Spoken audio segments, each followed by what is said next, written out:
Welcome, everybody. Thank you so much for joining this session, Our Duty and the State of Our Criminal Legal System. We are going to be hearing from Richard Miles today from Miles Freedom, and we're really excited. If you have any questions, we're going to try and save questions and answers towards the end, but if Mr. Miles sees a question in the chat that he wants to kind of dive in. So if you have any questions for him, please make sure you drop them in the chat feature. And now we're going to hear from Richard. Thank you, Ms. Daniels. Thank you, Ms. Daniels. Appreciate that long introduction. So I am just super excited to be a part of this year's Dallas Truth Racial Healing and Transformation event. As Ms. Daniels said, my name is Richard Miles, and I'm the founding president and CEO of Miles of Freedom. And Miles of Freedom is a nonprofit organization, and our goal is to provide holistic services for individuals, families, and communities impacted by incarceration. I have been doing this work for about 9 years now, and it is truly a passion by way of experience, education, and the need for our society to understand empathy as individuals incarcerated and the impacts of incarceration. And so super excited. I'm glad that we have some people logged in. Greetings, Alexandria, and I think that's Kaylee. So thank you guys for joining in. My subject or my topic for today is titled Our Duty and the State of Our Criminal Legal System.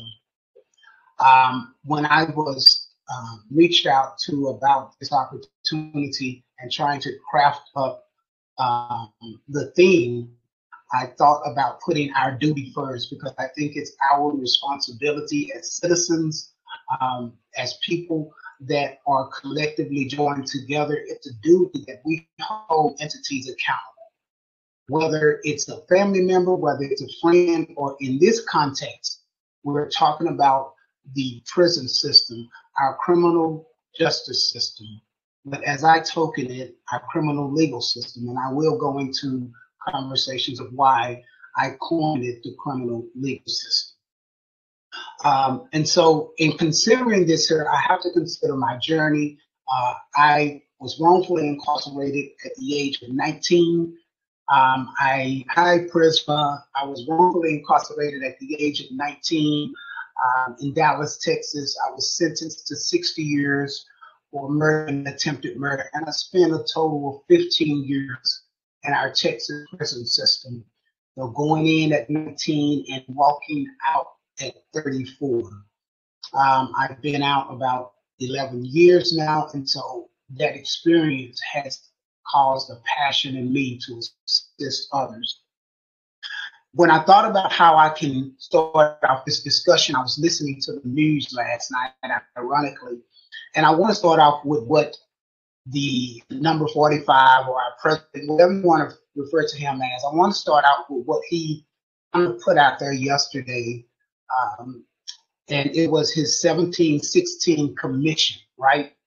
And it says, the report argues that distorted history of the United States labored under the illusion that slavery was somehow a uniquely American evil, and that the institution must be seen in a much broader perspective, including the unfortunate fact that slavery has been more the rule than the exception throughout human history.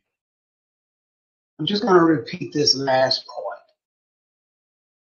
The institution must be seen in a much broader perspective, including the unfortunate fact that slavery has been more the rule than the exception throughout human history. When we consider our prison system, one of the things that I did while I was incarcerated, I studied the Texas prison system. And today's topic is how we heal, right? And so in order to understand how we heal, I thought about the system and I wanted to talk about some key points. The first one we will talk about is acknowledging the symptoms, acknowledging the problems. The next will be address the symptoms. After that, we're going to accept the diagnosis. We're going to adhere to some treatment. We're going to talk about some treatment as it relates to dealing with our criminal legal system. And the last thing is to agree to therapy. It doesn't help a person to understand their problem and go through all of the procedures to deal with their problem if they don't do any follow-up to try to stay engaged. And so that's my mission today, is try to get everyone engaged about our criminal legal system and what is our duty when it relates to us being citizens and taxpayers.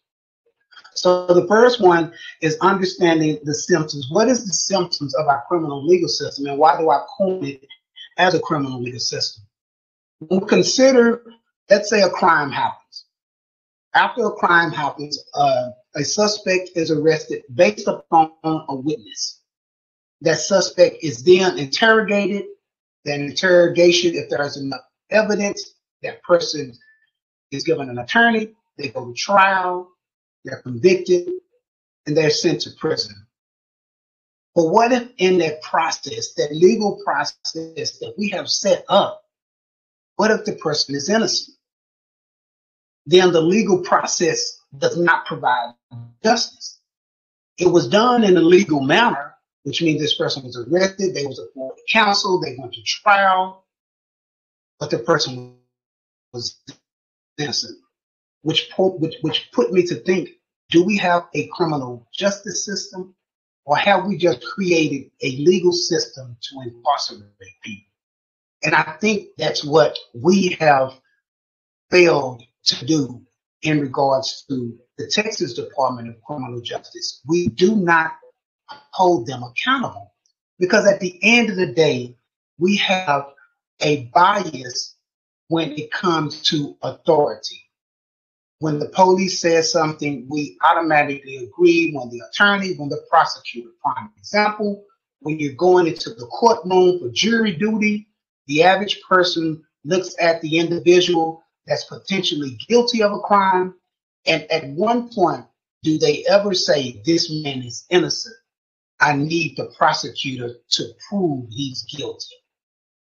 No, the assumption is he's already guilty. That's why you call to jury trial, right? And so this poses a challenge, even from the definition of innocent until proven guilty. Because subconsciously, we convict people way before the trial. And so there is a duty amongst us when we are engaging with anyone within the criminal legal system or the criminal justice system.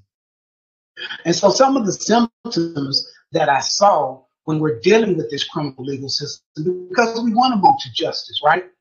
We want our system, when it's pertaining to criminalistic behavior and punishing people or giving them punitive repercussions for their actions, we want that to be right. We want that to be just. So what are the symptoms? Let's think about our prison system.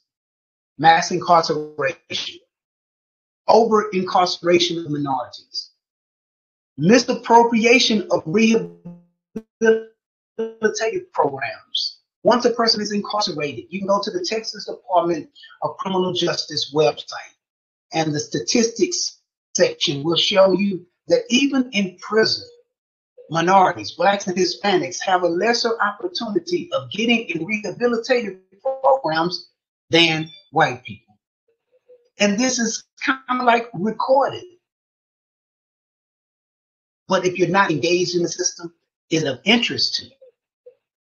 The next symptom that I want to bring up is, as I said earlier, a biased, authoritative mentality. And that kind of scared me when I looked at it, But when I think about it, what is our perception when we are dealing with the authority? We automatically believe that they are true because we hold them to be truthful and honest in everything in their walk. And so we understand the symptoms, but the problem, what is the problem with our criminal justice system?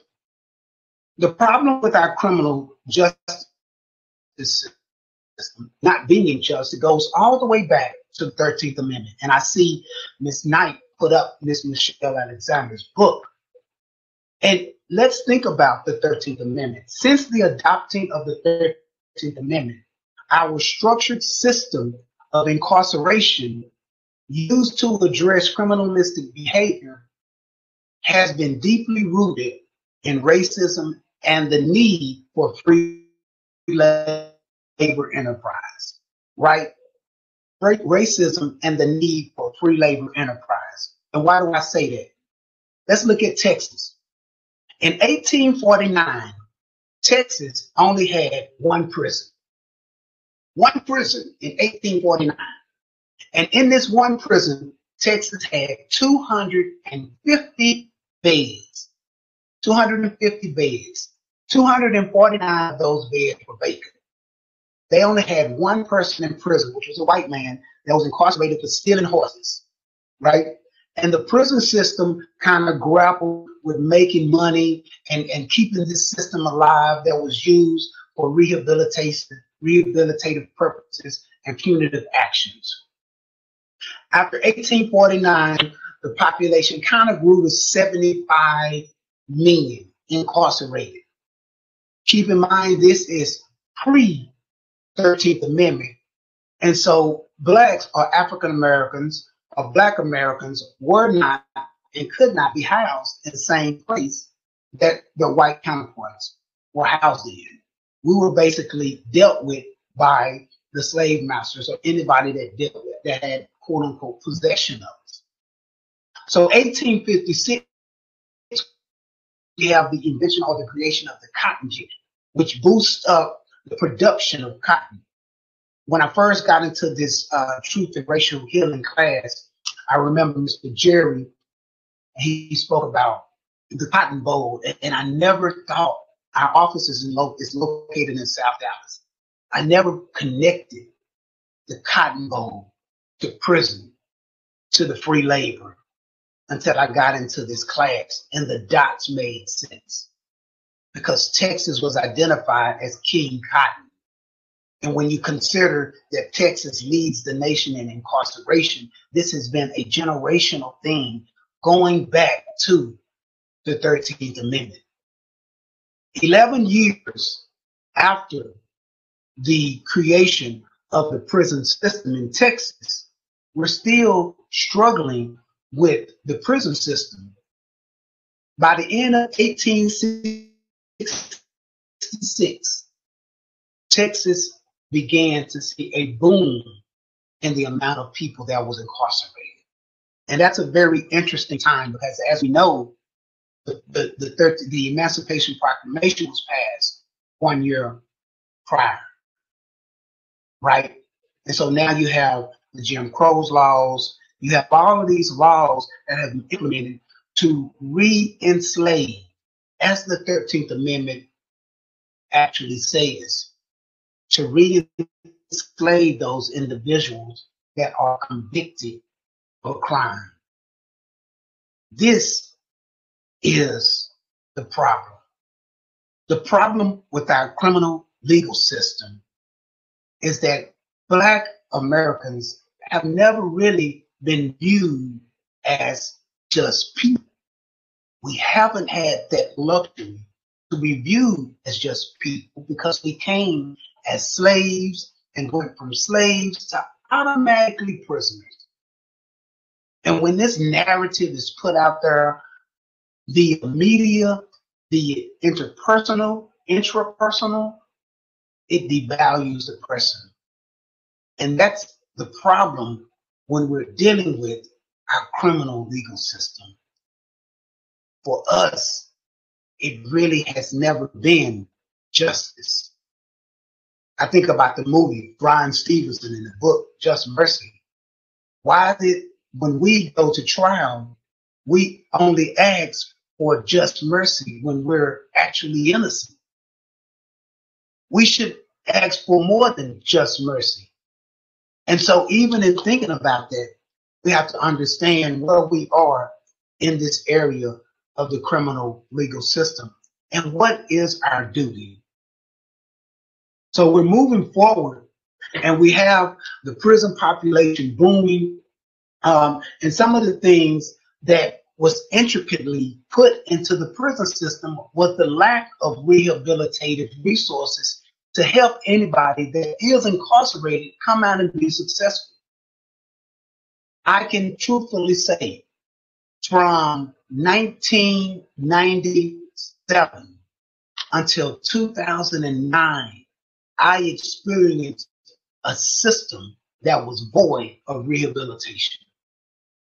I experienced a system in 1997 that fed the inmates VitaPro, which was a substance that humans were not even supposed to be eating. But because they wanted to save money, they offset what they would give to us. I experienced a system that did not provide the vocational training, that did not provide the psychological assistance, that did provide the free psychotropic drugs that eventually allowed us to forget we were in prison because we were not mentally stable or conscious enough to deal with incarceration. And so this is what I personally experienced while in prison, and that's what pushed me to want to understand my captor. Who held me captive was the Texas prison system, understanding that Texas got its system from Auburn, New York. Ironically, Auburn, New York established a system of working people and putting them in a rectangular box and not allowing them to talk. The same type of system that Texas implemented in their creation. And so we're understanding some of the symptoms of incarceration. The diagnosis, because we're talking about how can we heal, right? And when you understand the symptoms, which are the mass incarcerations and so forth, as we said earlier, and we really talk about the problem with our criminal justice system falls down to racism and the need for free labor. While I was in prison, 15 years, I worked 16, 17-hour days, no paycheck. This is still going on. My first job while in prison was working in the fields. This is not in the 1800s. This is this is like 10, 11 years ago. And they're still working in the fields now. And I think that society is either void of this knowledge or we just disregard it because they are criminals. But it's our duty when it comes to the state of our criminal legal system. It's a challenge today. So diagnosing the problem of understanding our criminal legal system is whether consciously or unconsciously we've established and enabled this criminal legal system that's potentially void of justice.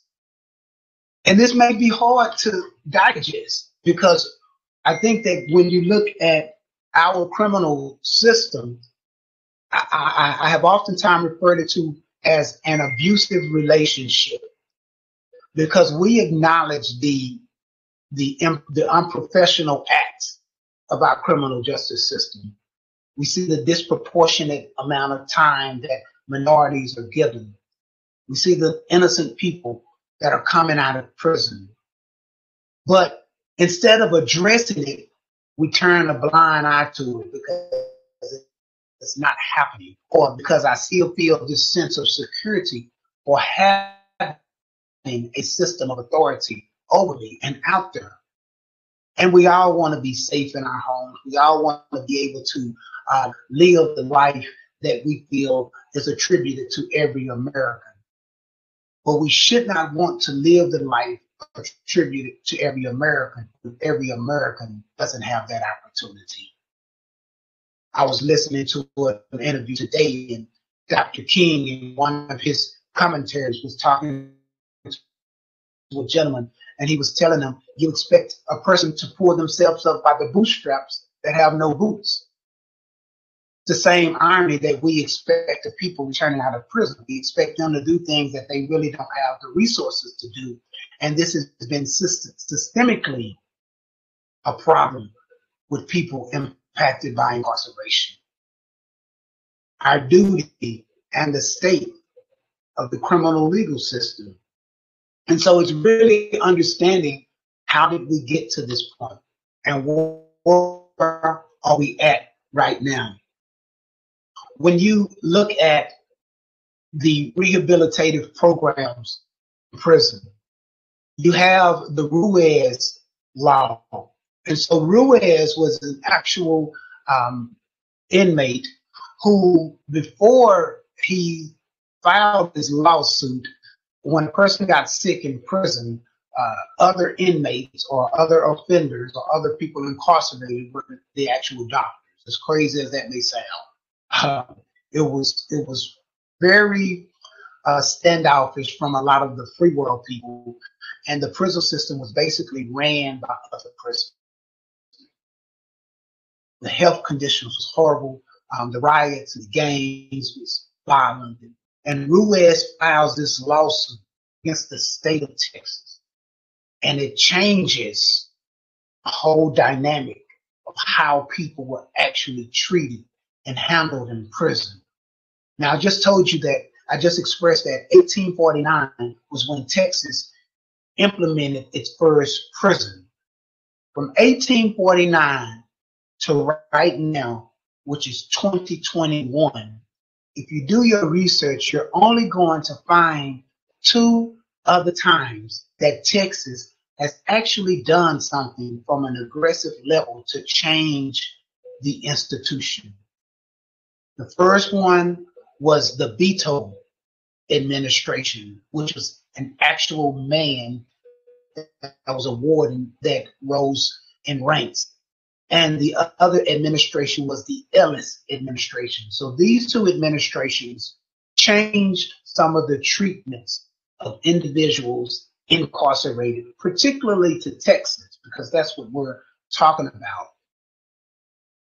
But outside of that, there's been nothing else to actually assist individuals that are going through this criminal legal system. And we are faced with what comes home from the system. And that's where the nonprofits are important. That's where family reunification is important. That's where all of these keys are so important, because of the lack of what's going on when a person is actually incarcerated. But whose responsibility is it? The system will say that it's their responsibility to rehabilitate an adult. And the society says it's not their responsibility because a community isn't receiving the resources that they need to actually be a thriving environment. And so if the government or the communities or the cities are not accepting responsibility, the system is not implementing anything that's going to provide a productive transition, and nobody is really out there advocating and trying to create change. Herein lies our duty as social activists and people that are willing to say we can't keep doing the same thing over and over, expecting a different result. Prison is sometimes the last area that people like to talk about because we don't feel like anything positive comes out of prison. But my challenge today is let's start showing the positive things that come out of prison. The positive growth, the positive art, the positive people that comes out, and that might engage people to consider investing their time, their resources, and to truly changing our criminal legal system into a criminal justice system. It's hard right now, I believe, for us to even consider that, especially after the June 6th incident. And if we've ever grappled with the question, is there systemic racism in our police departments, in our legal systems? We saw it on the TV. We saw it play out. Now, whether we accept it as is or whether we push that to the side for another reason, that's totally up to us. But we have seen it, and now it's our responsibility to move forward and do those things that we need to do to create a more perfect system for each of us. One of our challenges in creating this system, obviously, is dealing with the media. The media, I believe, has been the biggest tool in painting what society views as a Black man or a Black woman or a Hispanic man or a Hispanic woman. The media puts the image out there. And what are we allowing the media to put out about us? What are we putting out about us? When we consider the image of Blacks from a prison or from a legal standpoint, historically, we've not been on the front end. We've been on the back end. And so now, how can we change the narrative to whereas we are not on the back end of this legal system, of this justice system? We're not the ones that's pleading for just mercy. We are the ones behind the bench. We're the ones behind the tables that's actually pursuing the justice and not asking just for mercy. That's where we are right now. Consider the media over the past couple of years. When you take, obviously, the Reagan, we have the Reagan, which was the war on drugs. And the images, when you think about drug dealers, the first ethnicity, the first gender that pops into your mind. This isn't something that potentially you have experienced, but this is something that the media has put out there. And because we don't fully investigate, or because we have a trust in the media, we accept this image, which is a drug dealer, is directly associated to a Black man or a Black person. And that's our downfall, that we accept that, not allowing any facts to come in, just digesting what the media puts out in regards to the criminal justice or criminal legal system. You had the 1980s and the 1990s, which was the drug hysteria. And this is when the prison system went, the number of people behind bars for nonviolent drug laws increased from 50,000 in 1980 to over 400,000 people by 1997. That's a lot of people, particularly even just for nonviolent drug offenders. That's about 8 times increase from 50,000 to 400,000 people in less than 20 years. But this is what the media begins to do. September 13, 1994, President Clinton passes the Violent Crime Control and Law Enforcement Act of 1994. The administration presents as both tough and smart on crime.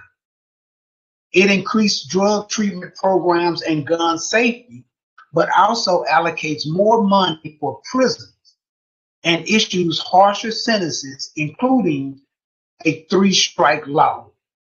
24 states passed the 3-strike law between 93 and 95, according to the National Conference of State Legislations. In 1994, that's when I was personally incarcerated.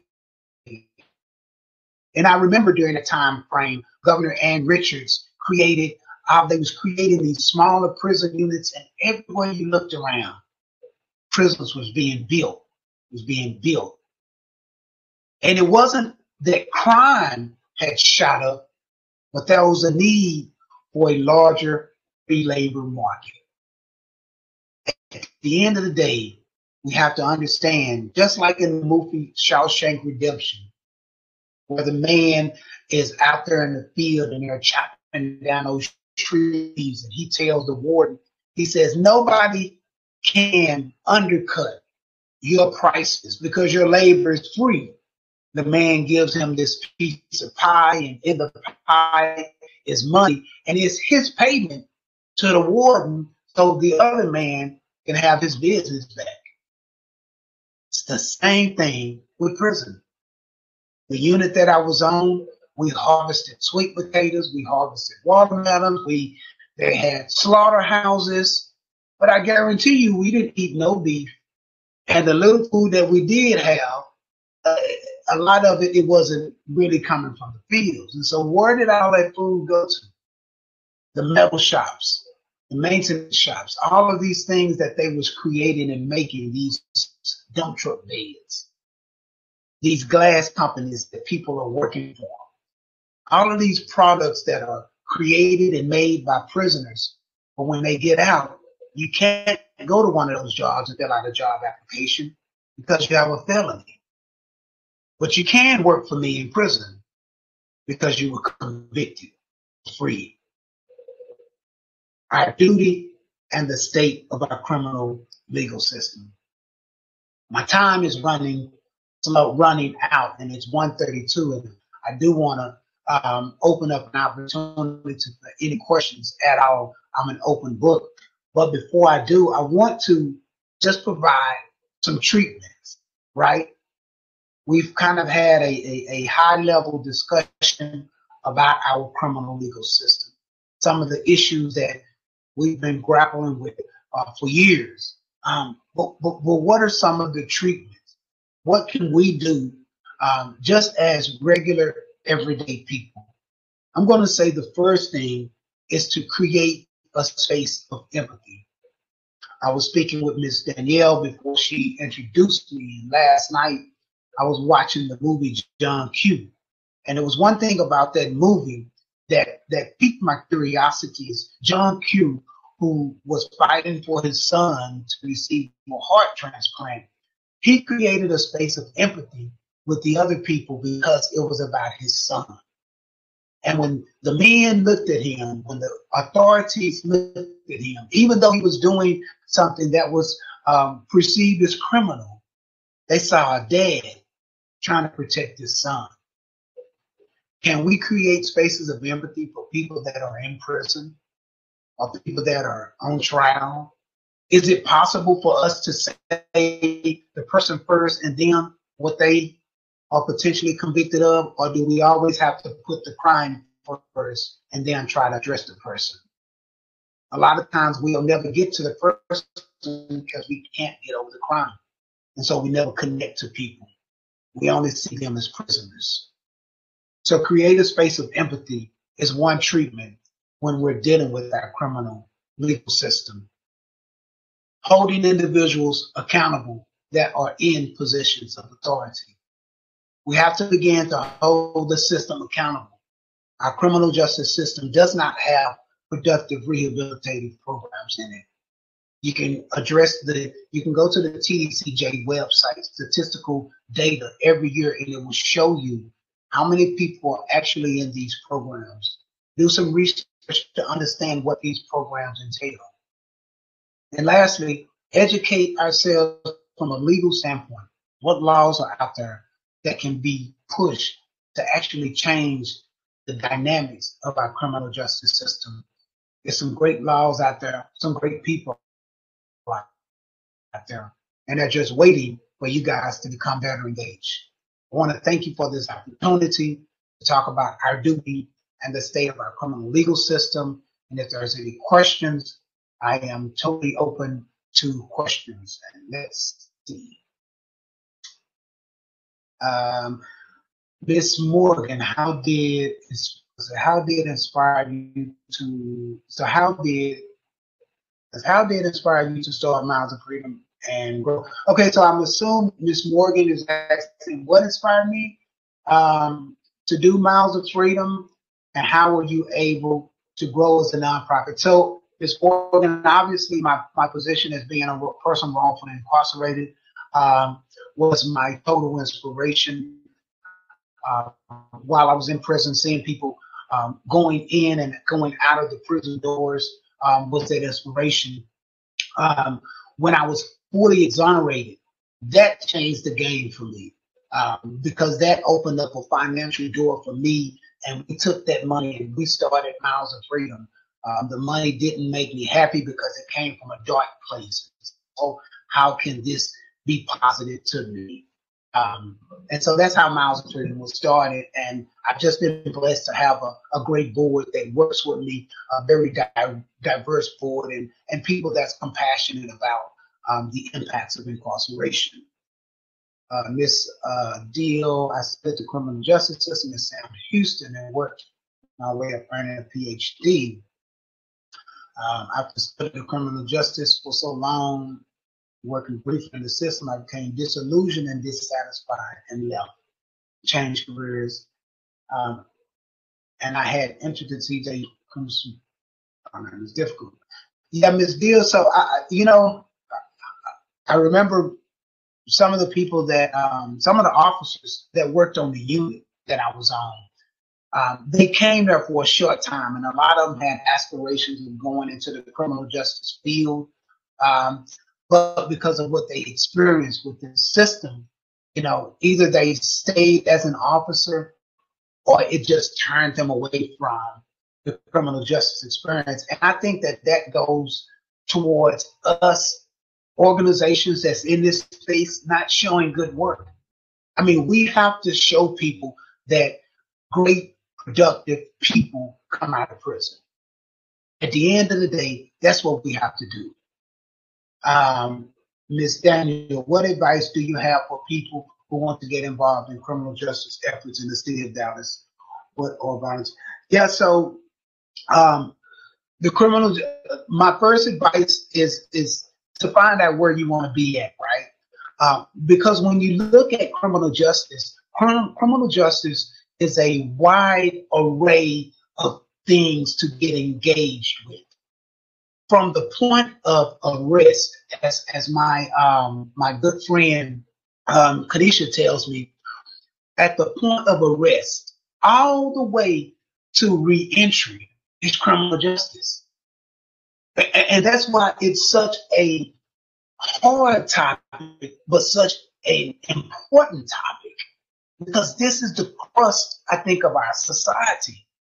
So when you want to get into criminal justice, where do you want to be at is the first thing that you need to define your movements. You want to be on the front end, making sure that the right person is arrested, making sure that the securing of evidence is done correctly, making sure the interrogation is done correctly, all the way up to, is this person receiving the resources that they need while incarcerated, and are they prepared after incarceration? That's what I would say for anybody that wants to get in criminal justice in the city of Dallas, is understand where you are. What are the volunteer opportunities?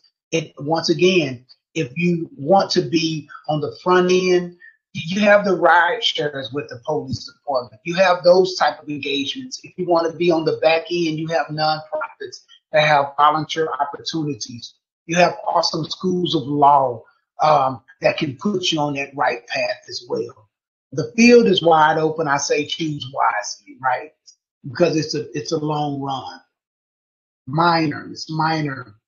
How have you dealt with trauma, anger, etc.?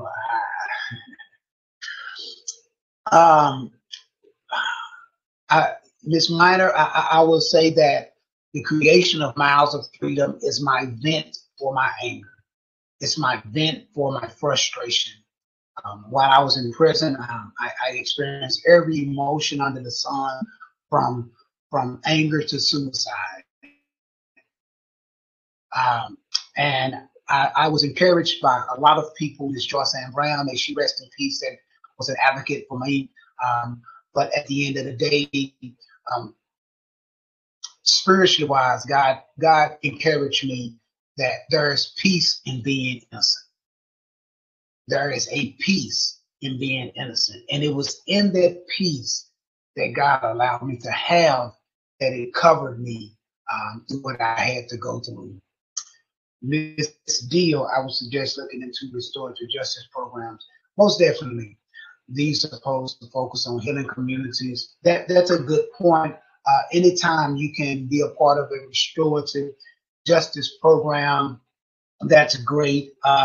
Bridges to Life, their program is pretty much of a restorative justice program, because you take the potential people that committed a crime and some victims of a crime, and you put them in a room together, and they're able to talk this out. Me personally, my restorative justice, I would love for it to come between me and the prosecutor that sent me to prison, but I don't think we've gotten to that restorative justice level yet, so I'm good from there. Any more questions?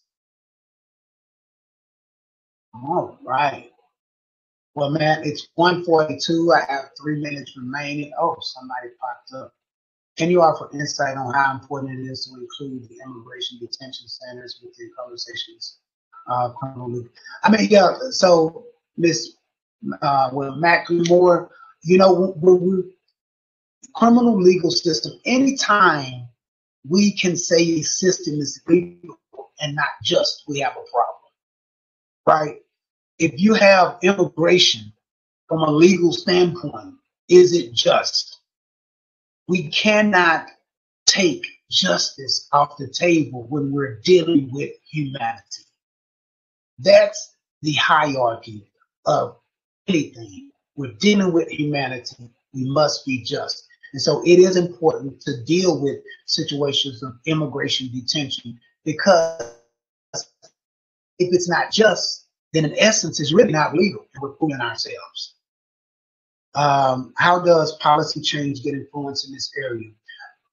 Ms. Robinson, policy change is influenced when people see faces. For 2.5 years when I got out, there was no compensation for people that was wrongfully incarcerated. We drove to Austin almost twice a month so they could see the faces of people that were wrongfully incarcerated. By them seeing our faces and hearing our stories, we were able to influence policy. That's what we need right now. Add faces and stories to your policy, and you can change the movement. And I think that's it. Well, I greatly appreciate everybody for joining in, and thank you for your time. And I pray that I have said something to encourage you on today.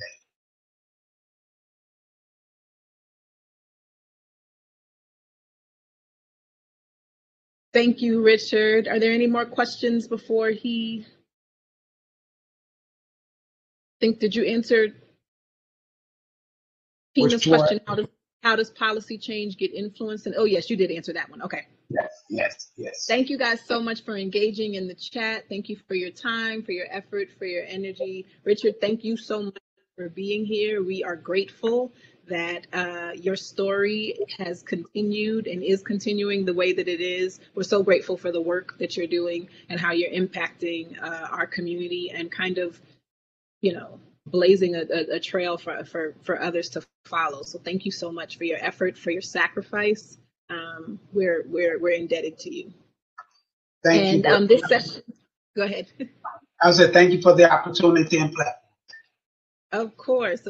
We got to uplift the voices that are actually out here, saying something, worthy of being listened to. So we're grateful for you. So this session is going to end, and our next session is at 2:00. So you guys have about 15 minutes of a break. Take a bio break, grab some food, grab a snack, and we will see you back on the main stage for our 2:00 session.